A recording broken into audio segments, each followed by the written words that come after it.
when we lose something or someone that we love. That's a profound experience of loss.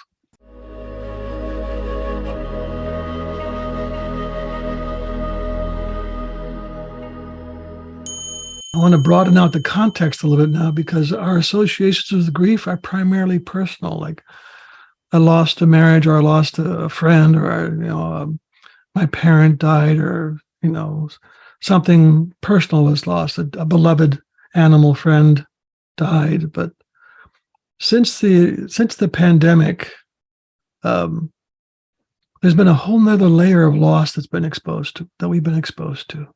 The loss of normalcy. I mean, how many millions of people have died around the planet because of this virus?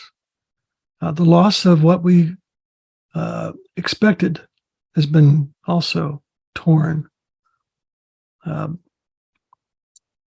Naomi Nye, the wonderful Palestinian poet, says, when you see the size of the cloth, you begin to understand that the grief that we're facing is immense. It's large.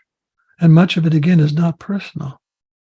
So as I was sitting with groups of people over many, many years in grief rituals, I began to see that there are many gates of grief. So I talked about the 5 gates of grief in the Wild Edge of Sorrow. The first gate is the gate that we're most familiar with, is that when we lose something or someone that we love. That's a profound experience of loss. The second gate has to do with those parts of our lives that were never shown love. The parts that have experienced shame, and that we've had to banish, to push away, that don't fit into the collective image of perfection or good enough.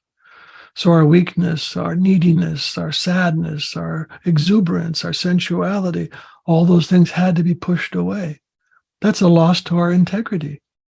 But we've learned that we can't trust these parts of ourselves. We even hold them with contempt. And the proper response to any loss would be grief, but we can't grieve for something that we hold with judgment. The third gate of grief was the sorrows of the world. When I first began offering rituals, maybe 1 or 2 people in the circle would say, I'm here because of what's happening to our planet. Now it's well over 50% of the people.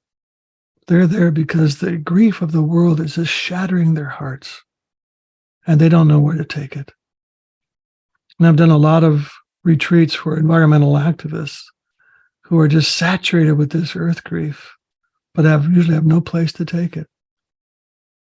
The fourth gate is a little hard to explain, but it's what we expected and did not receive.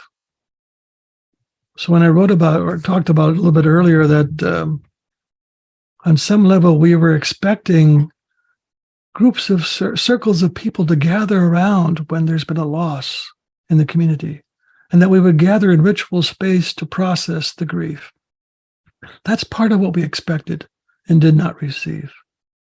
So there's a profound layer of loss in us around the absence of true community, ritual, gratitude celebration, all of the things that we were expecting when we arrived here.